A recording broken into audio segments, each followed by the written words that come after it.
Hello and welcome to the Fairy Ring video tutorial on felt toy making. In this video you will learn all of the techniques required to make wonderful natural felt toys. Not only do kids love felt toys, but they can be very rewarding to make and easier than you might think. Anybody can make a felt toy. This video shows a toy dinosaur being made, but the techniques demonstrated in this video will be the same used to make many fairy ring toys. Each kit will have written instructions designed specifically for that toy. Happy toy making! If you have any questions, contact me via my website at www.fairyring.com.au. Today I'm going to show you how to make a natural toy using woolen felt, corn fibre stuffing, cotton thread, cotton pipe cleaners. The tools that you'll need to use are 2 pairs of scissors, 1 pair to cut your pipe cleaners with, as you don't want to ruin your good scissors, sharp scissors to cut your felt, thread, a chopstick which I use to actually stuff the toy, needles and pins, and stuffing. And we happen to be making a brontosaurus, which will be showing 2 different stitching techniques: blanket stitch, insertion of a panel, and also just a running stitch. When cutting out the pattern, I find it's easiest to remove the portion for the underbelly of the Stegosaurus, and then that way you can cut out the spines with greater care. And I can't stress enough that you actually need very good scissors for cutting out your felt and your paper. Just be careful when you're cutting out these spines. You need to again have nice sharp scissors. And also with all the patterns, I forgot to mention there is no seam allowance. For those of you who don't know what that means, that's if you're sewing with a sewing machine, you actually leave a seam allowance when sewing around the edges. Pin it down with pins. Place it on the felt.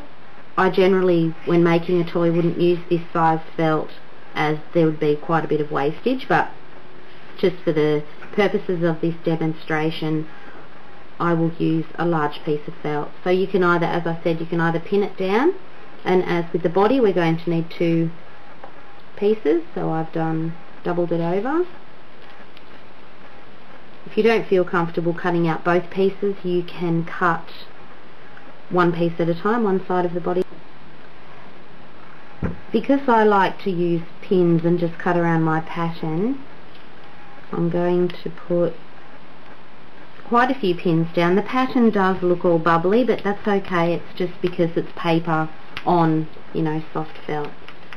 So I've put quite a few down because you obviously can't pin in here because you're cutting around and you don't want to ruin your scissors.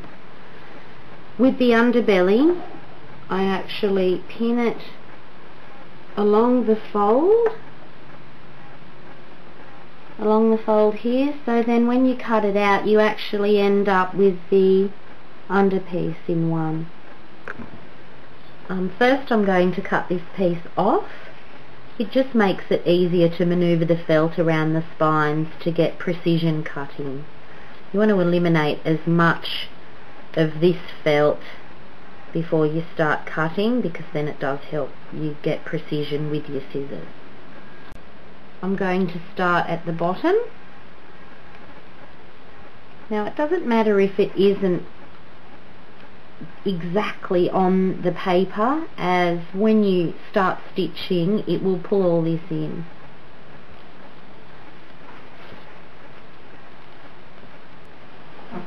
One of the positive things about cutting the 2 at once is if you do happen to make a little bit of an error, both pieces are going to be identical, so you will be able to stitch them up. Also, when you have cut along here, you might have to just trim your edges, and you can also, as you're stitching along, which I'll show you later on, you can trim as you go along as well. So I've cut out the Stegosaurus. There's 2 copies there.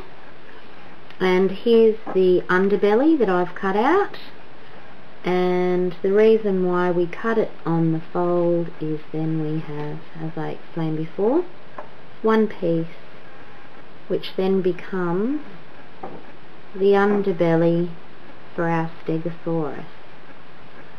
Now you end up with quite a few scraps when you cut something out, and I have free downloadable patterns on www.thefairyring.com.au, and they're just small things that you can make with your scraps, so then you don't end up with any wastage.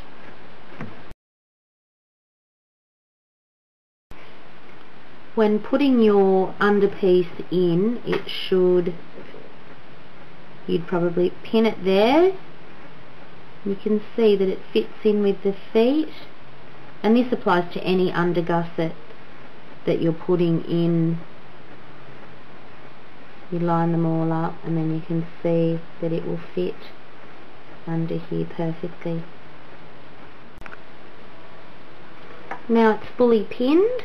I've got pins in here to just hold the body in place before we start stitching, and I've also pinned in separately 2 pins there, 2 pins there. You put in as many pins as you feel comfortable with. You can see it's all held in place. Now to start sewing. So we're going to start sewing here at the join. The first part is we sew the underbelly in. So I've put a knot at the end of my thread, and we're using single thread.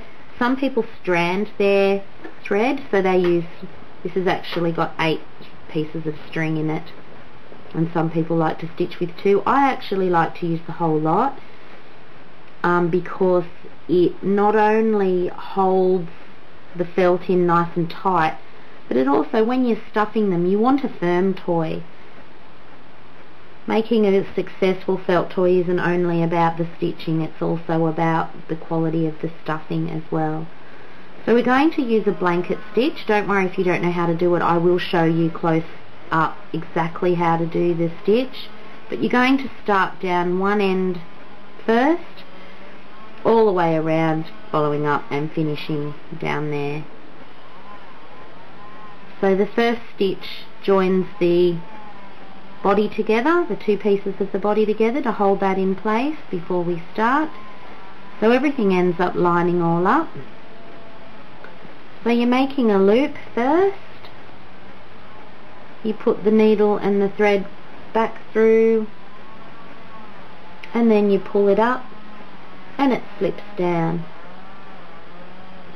You put it back through,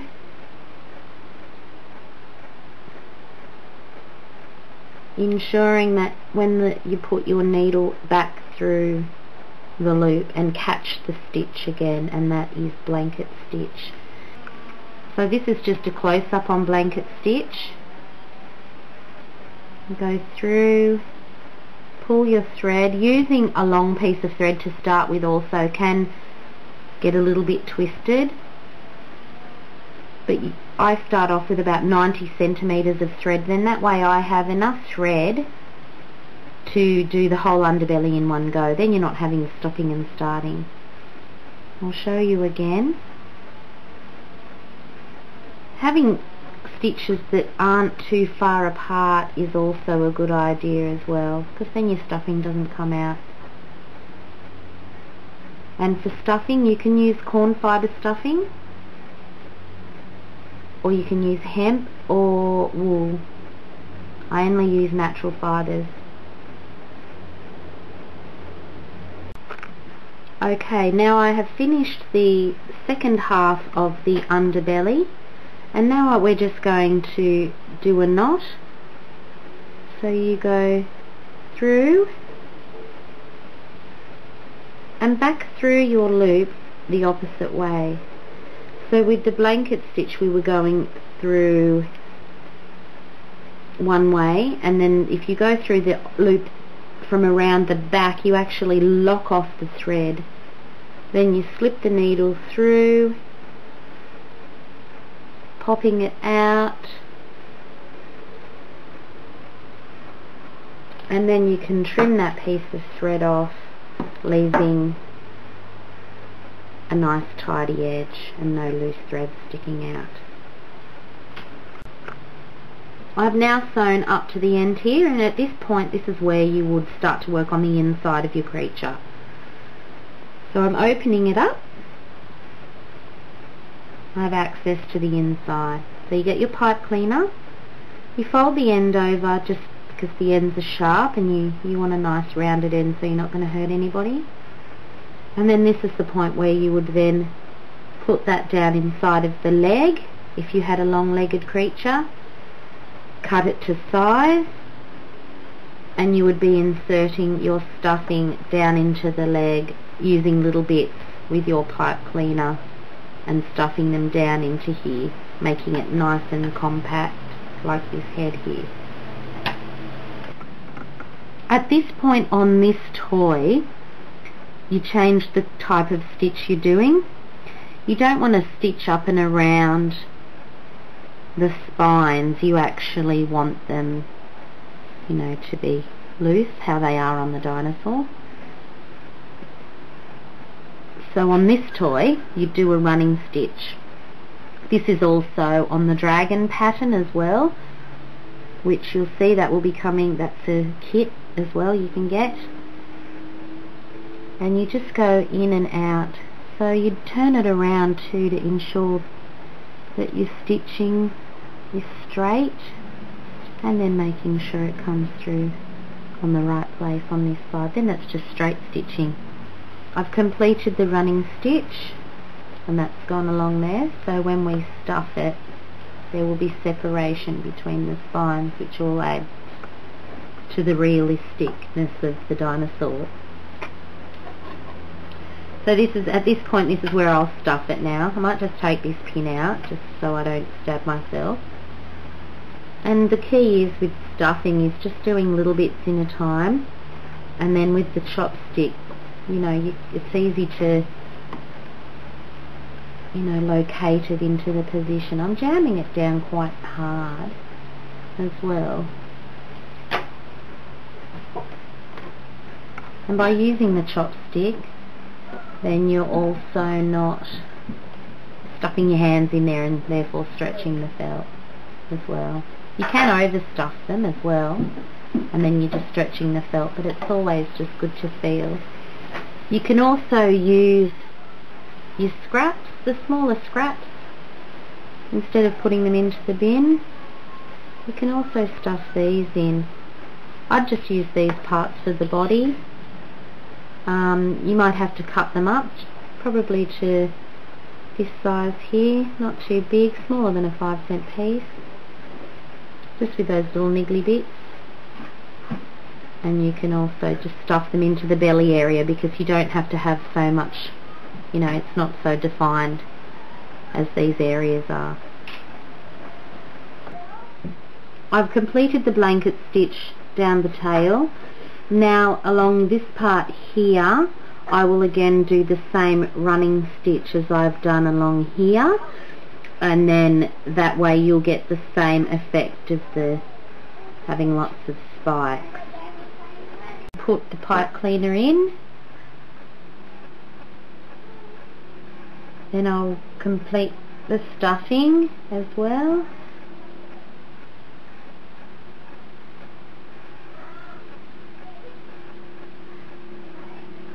And you just use your chopstick to stuff it in, and then once it's all stuffed in, you continue to blanket stitch down here, and then it will be completed. Here is the Stegosaurus. It's completed now. It's nice and firm, and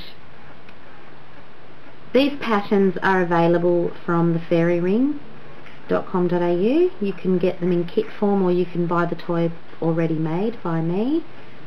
You can buy 100% woolen felt that's nice and thick and comes in a variety of colours. Custom orders are taken for colours. We also sell stuffing.